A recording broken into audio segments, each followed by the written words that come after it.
Hey, I'm Andy, and welcome to Rock, Roll, and Red Plaid.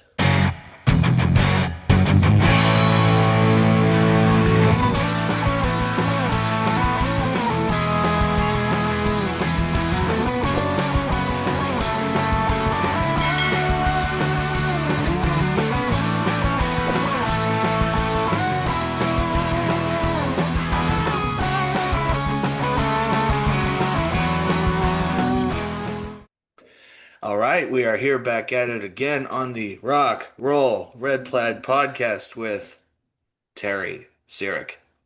Terry, how are ya? Howdy, I'm doing okay. How you doing? Good, so good to see you. The first thing I want to say is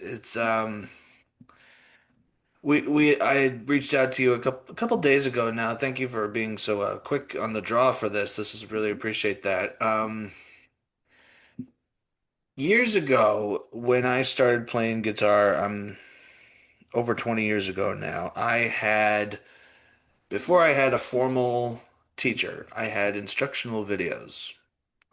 And there's one that came to mind that frightened me at first, but I initially, not, I never, whatever the word is, grew to love it. And it was your Shred is Not Dead video.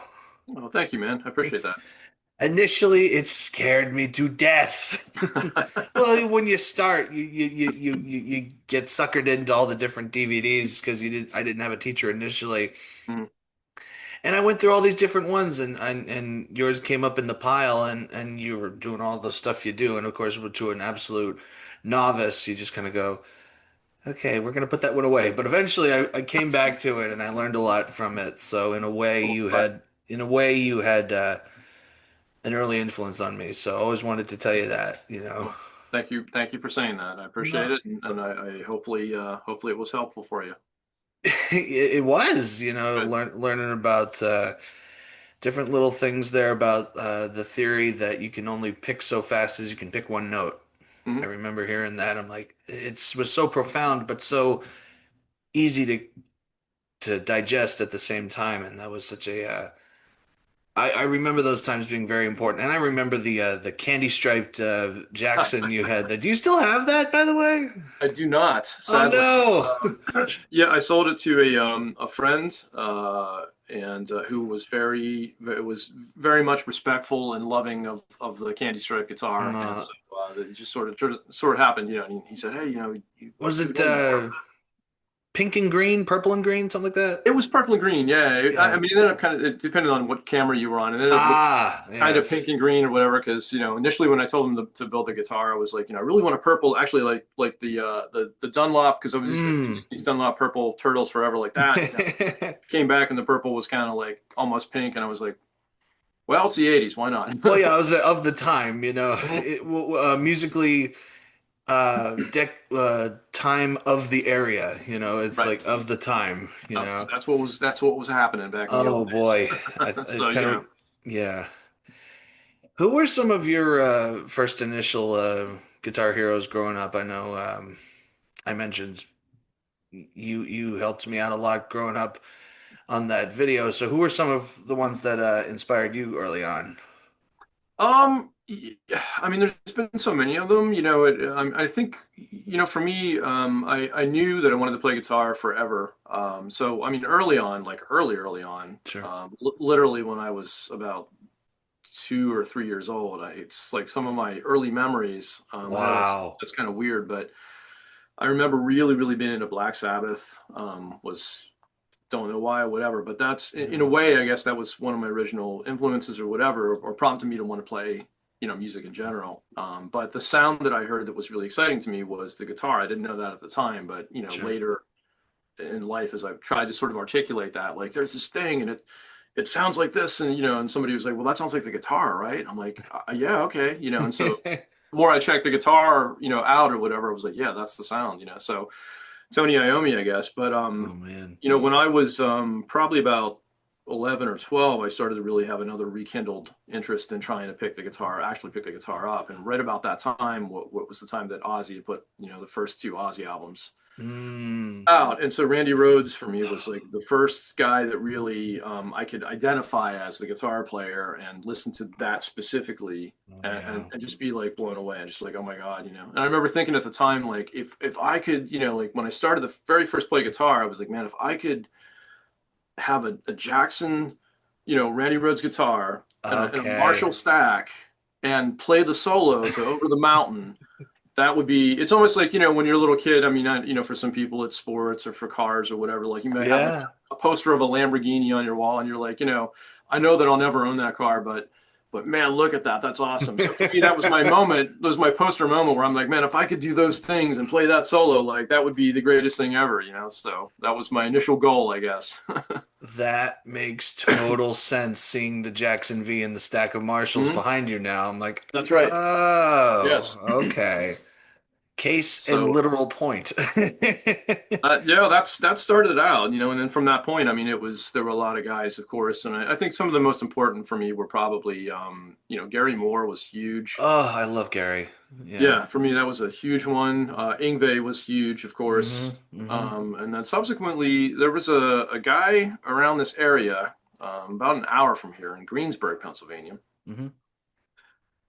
So a local guy, I guess you could say. A lot of people knew his name. You know, there was legends about, you know, whatever. I hadn't really heard of him until like, you know, I've been playing for maybe a couple of years or whatever, and I sort Hmm. of been through the Ingve stuff and was all into that and whatever. And like, man, you know, Ingve's amazing, whatever. And they said, Sure. hey, have you checked out Paul Gilbert?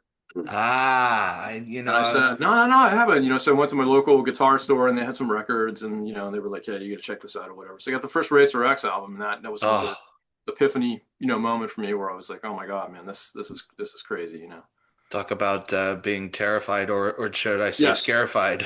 terrified. That's right.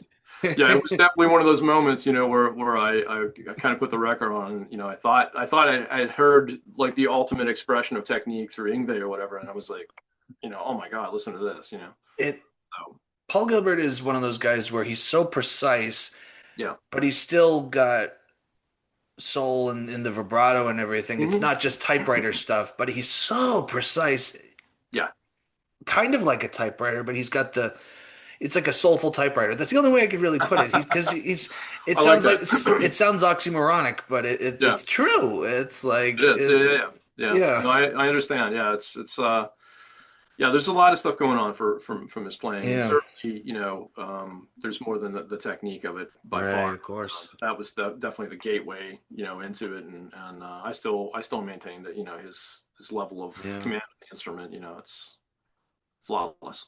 Yeah, I mean, I kind of worked backwards, from his solo stuff to Mr. Hmm. Big and then just to the Hmm. Racer X stuff. Yeah, Along the way, I had realized that Billy Sheehan's been on the podcast I actually. saw that. Yeah, Yeah, he that's cool. actually did a couple songs with him on the last album too, also with Awesome.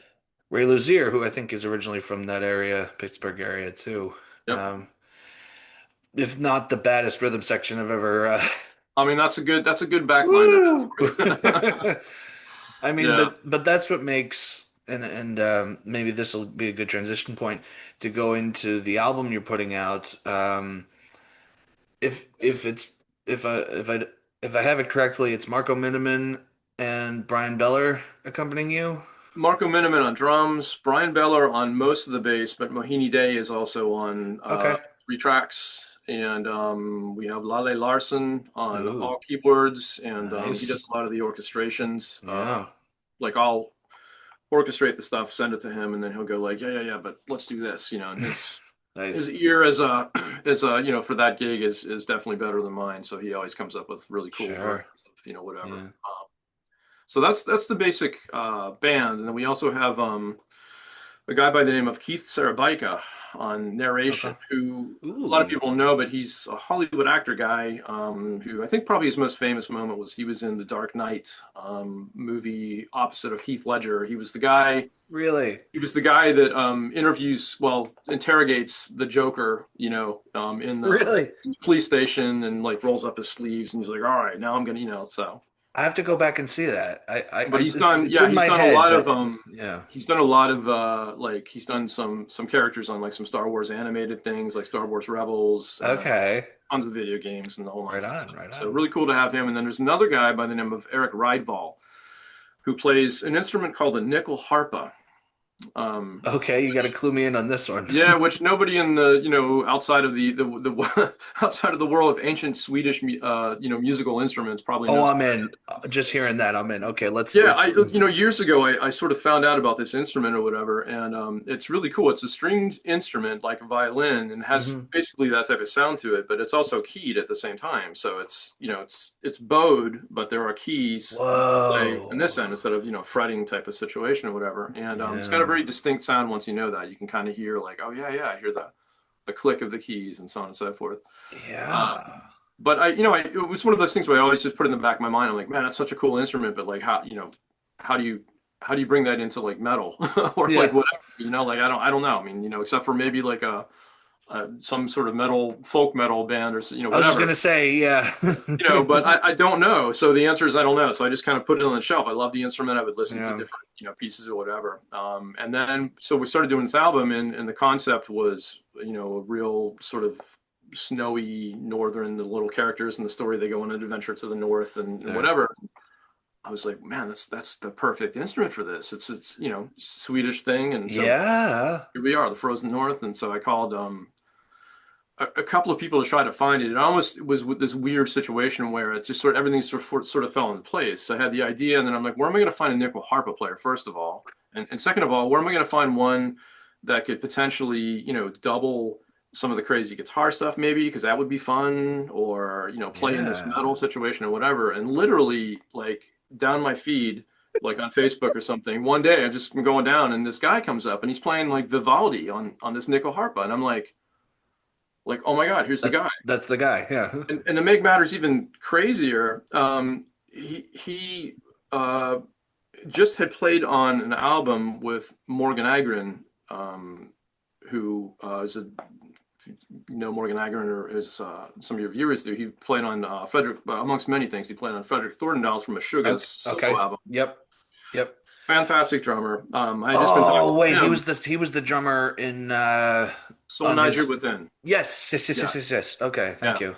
Amazing guy. Also played with Frank Zappa, but that's Well, there's your yeah. credentials alone. Yeah, he's got some serious, but fantastic drummer. So I've been talking to Morgan on and off Nice. over the year or whatever, so anyway, long story short, the 2 and 2, I'm like, well, Morgan knows the guy, so like I texted Morgan, I was like, hey man, do you know Eric Rydval? And he goes, yeah, yeah, I know him well. And I'm like, can you give me his contact? And he's like, yeah, sure. So hooked us up, and That's and so so we have great. we have this weird Swedish instrument that I think is really super cool, and Eric is a phenomenal musician, and it was really cool to make some interesting stuff happen, I guess.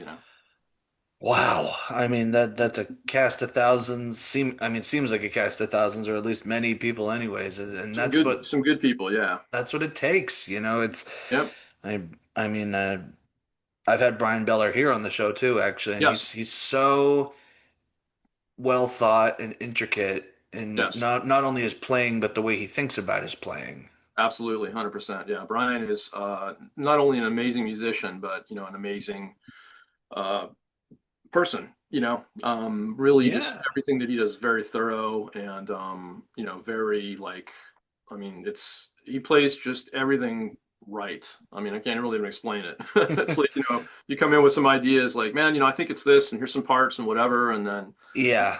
he can play the parts. Like, if you want him just to play the parts, I mean, they'll be flawless, and he'll do it. And so in the last album we did, the first story album, he Hmm. played you know pretty close to what I had, because I think he was a little like, okay, I don't want to like step on any toes or whatever. And so for this one I said, look man, just here's the stuff, but I want you to do your thing, like To just do have your at thing. it. Yeah. And it was amazing. I mean, he really just went 100% to the next level of everything. So yeah, Wow. can't say enough Yeah. good stuff about Brian. Well, when your recent gigs are playing with Guthrie Govan and Joe Satriani, I feel like you kind of have to be on the ball. You So kind of know what's up. Yeah. yeah. Oh my goodness. Yeah. So writing this particular, it's now apart from the narrations, is it predominantly instrumental or Yeah, it's okay. instrumental, and I guess that has a lot of people kind of scratching their heads all the time. I think I'm gonna have to do an explanation video at some point because everybody's like, "Why would you have narration? I don't understand. If it's instrumental, it's like, I'm like, yeah, yeah, it's a story." Yeah, Um, it's like narrating a story, but the music is part of the story. It's like a soundtrack. exactly. And we Yeah. don't do enough narration that it's like I don't want to tell people exactly what happens like every step of the way, like an audio book or something, because I want people to sort Yeah. of fill in their own imagination with what it is. If you don't want to participate in that, hey, that's cool. You can listen to the music. But I think for me, the idea of immersion in music has always really been a big thing. I would listen to old prog rock stuff, and I mean, Oh of yeah. course, you have albums that are actual concept albums like Sure. Lamb Lies Down on Broadway or The Wall or whatever, and Yeah. Yeah. just puts you in that space. And but even other things, I would listen to Yes songs, and I would sit there and I would imagine like what's actually there's kind of a story here, like Yeah. with whatever it is. Yours is no disgrace or something, and you listen, and you're like, well, I heard, Yeah. this thing, and Yes, um, Songs is one of my father's favorite records, actually. it's a great record, yeah, Yeah, it's great great. record. But so yeah, Yeah. so that's what we did. Yeah. Writing wise, and you talked about not telling every part of the story, letting the music take you in a Mhm. direction. I've found, like, I remember listening to I forget what album it was, but it was an In Flames album, the band In Flames, Mhm. Sure. and just the opening part of the music before the vocalist even comes in paints an amazing picture, and Mhm. the arrangement, the production, the whole nine yards. Yep. I happened to be I had it on my headphones and I was watching something else. I think it was like a movie trailer or for something completely unrelated, and it was like a train going through a snow blizzard or something, and it's like, God, that's it. Like that should Yeah. be the video. Sure. It was so incredible because it's just one of those happy coincidences where something just Yeah. aligned perfectly, and it's like, man, I wish I No, could. no, that sounds awesome. And so when you write, do you have those visuals in mind, like specifically to you, or when you write? I don't know if you wrote the narrations yourself or had Mhm. help from the other writers. But is there specific stuff in mind that you do have, and then maybe not fully give it away, kind of leave it up to interpretation, or how does that work for you personally? Yeah, I mean, I guess when I write this stuff, it really depends, and I think like so for this, I mean, the first album, I had a couple of tunes that I had written, and that's kind of the inception of it, was that these tunes sort of had very similar spirit to them. And then I don't know what it was. I guess again, I'm just nerdy like that, and I like that kind of stuff. But my imagination just really kind of started to go like, man, this is kind of like a vibe or a direction or a thing or whatever. And I'm like, maybe I should do like a conceptual thing. But I'm like, yeah, but they're instrumental. I mean, what do like? But then I was like, yeah, but I mean, I could still sort of have a story. And then before I knew it, it was everything was gone. So that for that album, they kind of would go stepwise. Like sometimes I would have some ideas about what the story was, and sometimes I would have some ideas about the music or whatever. And then with this story too, the new album, um, I kind of had the story. It just sort of fell on my head, like when I was ready to write. And so I wrote the story of it, but as you said, I don't really write like very detailed, like, okay, here it is or whatever. I mean, I'll just write little short paragraphs. I wanted to have Keith do a little bit more narration on this one, because he's Keith, so Sure. I was like, man, I didn't hear enough of Keith on the last one. Like, I want to get a little bit more in there. So I Yeah. wrote a little bit more, like longer narrations and, that kind of stuff. So for anybody that doesn't like that stuff, I'm sure it'll drive me nuts because, like, oh my God, more of this. But yeah, so I had the story and I sort of wrote it. And, then in a lot of cases the tunes would sort of come from the spirit of that. I'd be like, well, what are these guys doing now? What are these two little creatures like? What do they do? And like what happens next? And like, okay, so they're here, Nice. and then the first thing I'd imagine, I'm like, well, they're in their home, and how are they going to get to this northern place? I'm like, well, they're going to take a ship. It's going to be cool. And so one of the first tunes that came to my mind was an early tune on the album called "Set Sail by Bottle." So I imagine That's a these great guys title. That's a on great a title. bottle, like because they're little guys, right? On a big giant bottle, and they're sailing through the ocean. And I'm like, what would that sound like, And so then you just do it through the lens of your own, I mean, whatever this music is called, I guess I mean, progressive metal, but I don't know. I don't know. It's your Uh, music. There you go. well, I do, I don't really want to think about it. I just sort of think about, this is the story and Yeah. this is what it is. And, these are my influences and so on and so forth. Do we need a Yeah. nickel harp in here? Yeah, sure we do. Yeah. You know, Uh, It's like in a comparison, kind of when I did my last album that came out in the beginning of the summer. I wanted to have one more track, but the is an EP. Wanted 6 songs, and we had 5 that were great.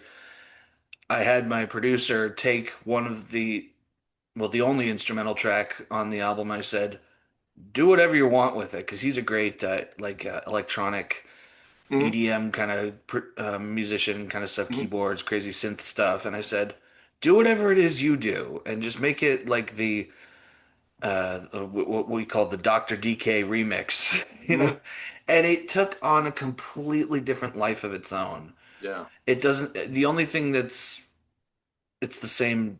It's a remix of a song, obviously, but it's hmm barely the same melody. It's a faster tempo, and he took it to in a completely different Right. arrangement, and nothing I would have completely thought of on Right. my own. And I think that's what makes it amazing when you work with different people. Yes, Yeah. our names are on our albums, but Sure. it takes a cast of so many people to bring our vision to life. Yeah, and I think that's a great point because it's like even though it might be your stuff, it's really cool to sort of have a framework of something and then tell somebody else like, hey, look, this is the idea, but I need you to do whatever it is that you do. Yeah. Yeah. And it comes back and you hear it and you're kind of like, like, wow, that I wouldn't have thought that. Like that's really interesting. And Yeah. so, having a bunch of people and you say, hey, you do this, you do whatever, you do your thing, you do your thing, and here's the idea, Yeah. and then see what Yeah. happens. It's really cool, when you get the stuff back to hear it. Yeah. So is this an EP full length or what is Full length, yeah, right pushing on? pushing the very limits of the allowed time on a CD. Okay, that's what I like. All right. But yeah, I was a little worried at one point because when we did the last album, I didn't even think about it. I was just writing tunes and putting them together, and Yeah. a brilliant guy named Rich Mouser mixed it, who's done a bunch of Mhm. stuff for Sure. Spock's Beard and Liquid Tension and all this other kind of Oh, stuff. okay. Right on. And yeah, fantastic, super great dude and fantastic guy, and great ears. So I had him on it, and he Yeah. he was running through the sequencing of the tracks and trying to put it together for the DDP, and he goes sent me an email, and he goes, hey, did you time this? And I was Oh like, no. no, I didn't really. And he goes, is this gonna fit on a CD? And I was like, oh, I'm like, oh no. Oh my He God. goes, well, hang on a Oh second. no. He goes, let me just see what. So he comes back. He was like, yeah, yeah, we made it. So Because this it's time, I was very like trying to like, I didn't limit. I wasn't like, like, well, this song's going about 10 minutes. I can't, no, yeah. like write whatever. But like, like I was trying to keep an eyeball on that so that I got to the very end. I can't remember what it is. It's like 75 minutes or something And in the it's last. 80 minutes for a disc, right? Yeah, something like that. And this is like right, like 1 minute less than whatever. Because at first I was like, man, Uh, if I keep writing, it's gonna have to be a double disc, and I don't know if I ooh. want to do that. So Yeah, that gets to a point, it's yeah. like you see the track listings and like I'm gonna raffle off at one of my next gigs a one-off uh LP of the new Mhm. album. Now Cool. I had the opposite problem because on vinyl you have for 33 and a third, I think it's like 18 minutes per side. Right. Now the album is like 24 minutes. It's an EP. So I'm like, this isn't gonna work. It's gonna be like all this blank space on one side. I can't Yeah, put it all on one side. So exactly. for the one who gets the raffle, there's a secret track on there. Yeah, I was gonna say secret track. And That's it's like awesome. a 6 minute secret track. So it's like perfect, fills Yeah. it right out. That's awesome.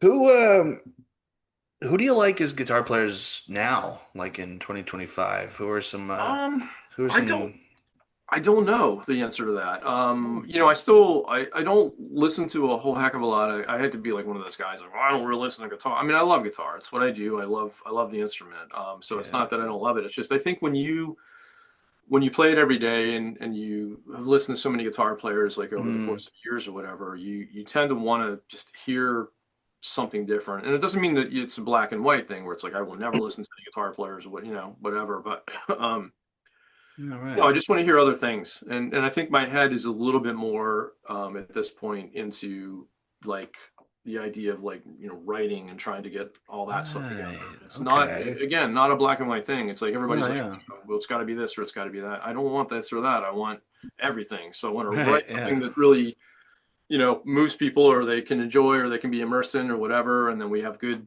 guitar playing or good whatever on. And so, yeah, I don't know. Every once in a great while, I'll still, pick up, uh, one of the things that I've loved over the years. It's been, something that I love to listen to guitar wise, Yngwie, Yeah. maybe, old Yeah. Yngwie or Alan Holdsworth or, Yeah. John McLaughlin with Shakti or Yeah. whatever. It's really, I'm listening to that today, Yeah. but in general, yeah, and I mean, I see these guys all the time, like younger dudes or whatever, or I hate to say dudes, I include all people Sure. in the statement, Sure. Sure. but younger people, let's say, coming down my feeds and whatever, and it's always amazing and technically mind blowing and all this kind of stuff. But Yeah. it's great for me to do the quick Instagram like roll on something like, oh, that's pretty interesting, cool, but like to sit around and listen to something for a long period of time, I Doesn't don't. grab your attention. It doesn't really grab my soul, I guess is the best Ah, way to even describe better. it. Yeah. Yeah, Yeah. and it has nothing to do with the technique of it, because I can listen Mm. to, like Yngwie, for instance, I think is often maligned as being this soulless, like he plays a million notes or whatever. And But while there's soul in every in every note he I don't plays. know, I can't speak to the new stuff of Yngwie, but the old stuff, when those first couple albums came out, I mean, I can, like I said, I still go back and listen to, Marching Out or Rising Force and Rising Force is just perfect. yeah, and Yeah. just listen to that stuff, and it's like it's so I don't know, like it really from the guitar standpoint, it really moves me. I think they really has an immense amount of passion and fire and all the other kind of stuff. I don't think anybody has a monopoly Mm. on emotional content just because of the velocity of what you play. You know, You know what's interesting about Ingve is if I may, is sorry, I don't want to yeah, interrupt yeah, there, please go but ahead. is his vibrato, and Yeah, everybody talks about this and stuff and blah blah blah. He could do one vibrato way up at the top of the neck, and I know it was him. 100%, Yeah, 100%. Yeah, you want people. to talk about, people say, you can say more with one note than anything else. It's like, yeah, but there's Ingve who could But say more with one he note than he still anybody can. else. I still think he can, man. It'll You're right. it'll be followed by another million notes, but still, Sure. you know, But it'll even just on based on that first note alone, where it's way you know it's him. up there, like I'm like, I'm in, You know it's him. Yeah, That's beautiful. That's yeah. beautiful. Alan Holdsworth was just at the Cabot Theater, like one town over from me. I wasn't able to make it, but I did see him on the marquee before they. I think they're doing renovations at that theater now, but it's like, wow, Mhm. getting some acts in there. You know, I gotta get over there more. Yeah, yeah. Um, but yeah, I mean, I heard um what's his name? I heard Nuno Bettencourt refer to the Mount Rushmore of guitar players. You know, everybody's Mhm. got their four. It's easy to do the Mount Rushmore thing because it's a representation you can physically, tangibly understand that. Sure.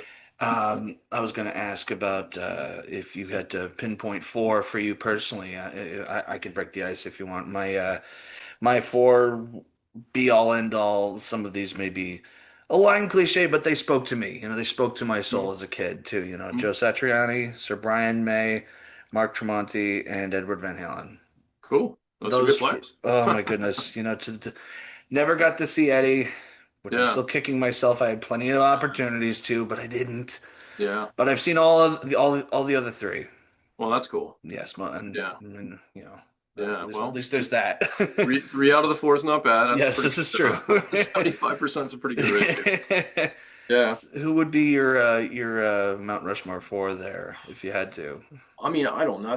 That's a really difficult question. I think, um, Took me a long time to venture to mine there, I admit too. yeah. So I mean, personally speaking, I think like generally speaking, I mean, yeah, I mean, I think there are people like, Van Halen and Hendrix, like for instance, that are absolutely ensconced in the history. I mean, I think there are people that have changed the way the guitar is played, and mhm. everybody, whether you like them or not, or whether you're in that style or not, or whatever the case is. I mean, I think Yeah, that those are in the world of rock, at least, those are guys like those guys are people that have revolutionized everything. yeah. Um, but personally, although I love those two players immensely, I can't say that they've had the same effect that some other people have. So I mean, for me, I would have to say Yngwie is definitely in there. Mhm. Holdsworth.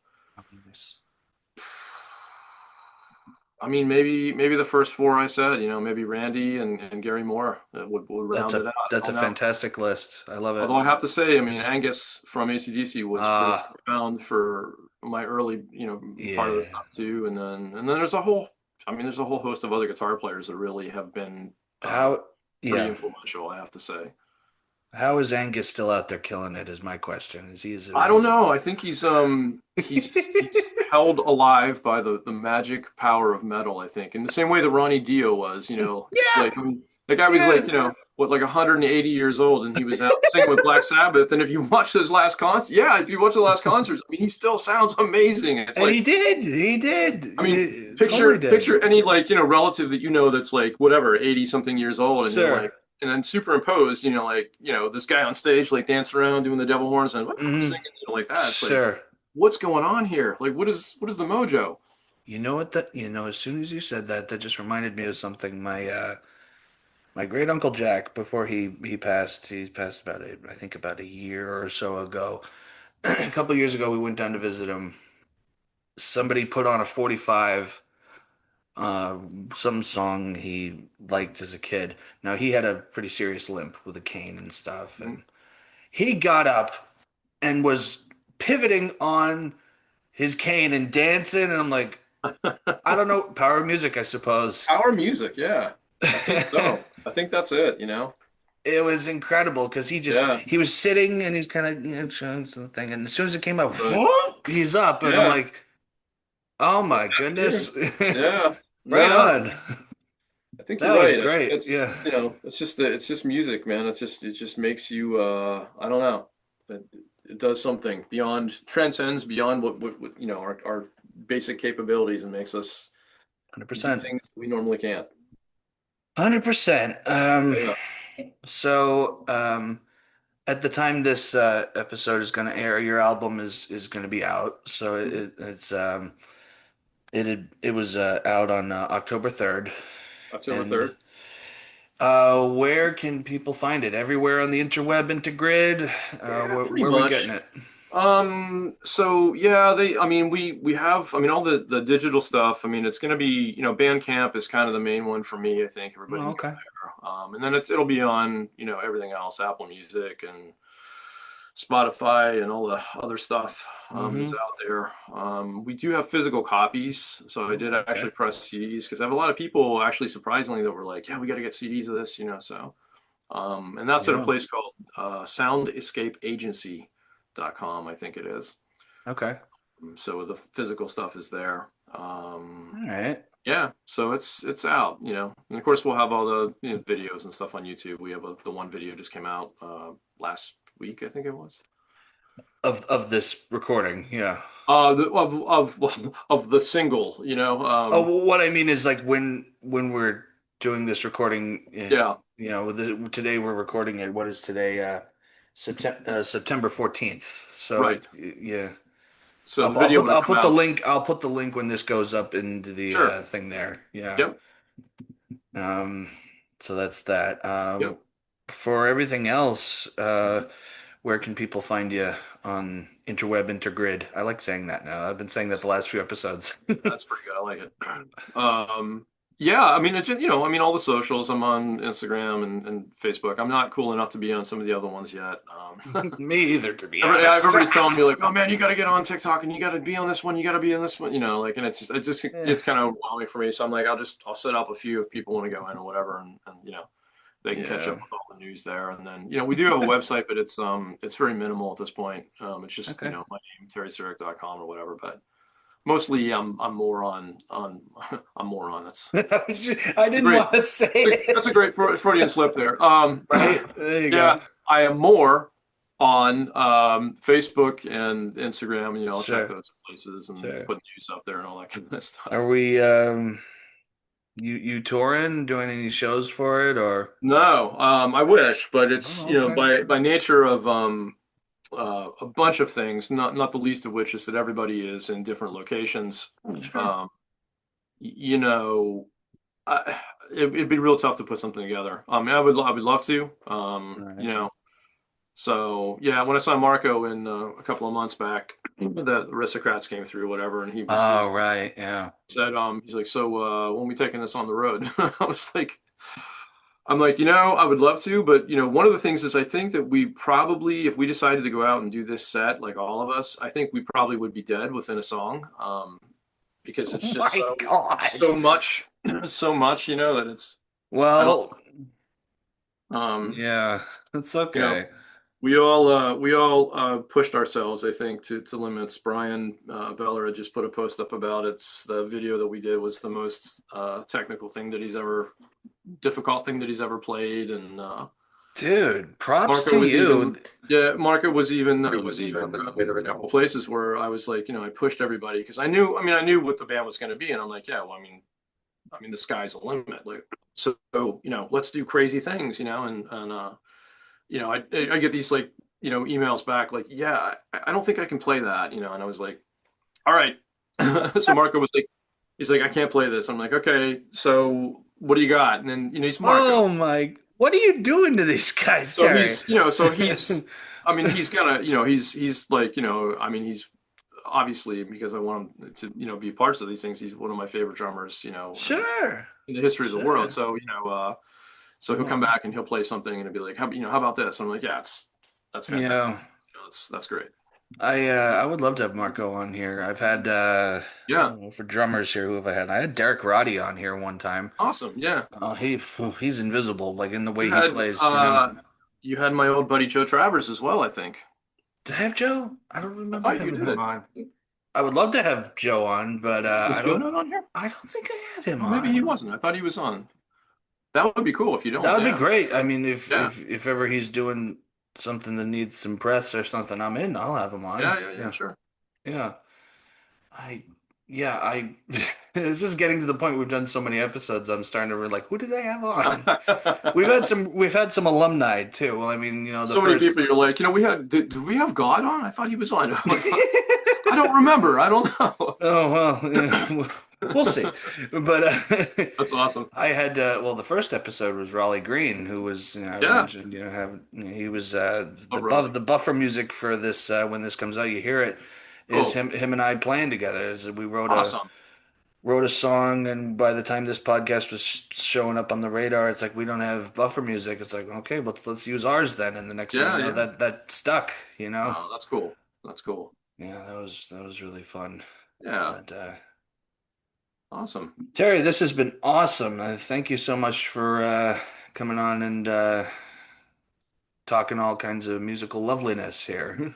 Absolutely, Andrew. I appreciate it. Appreciate you asking me. Fun, a lot of fun. Yeah, this is great, and this has been the Rock, Roll, and Red Plaid podcast. Keep it rock, keep it roll, keep it red plaid, and we'll see y'all next time. For more of my original content, visit my website, www.andyconley.com.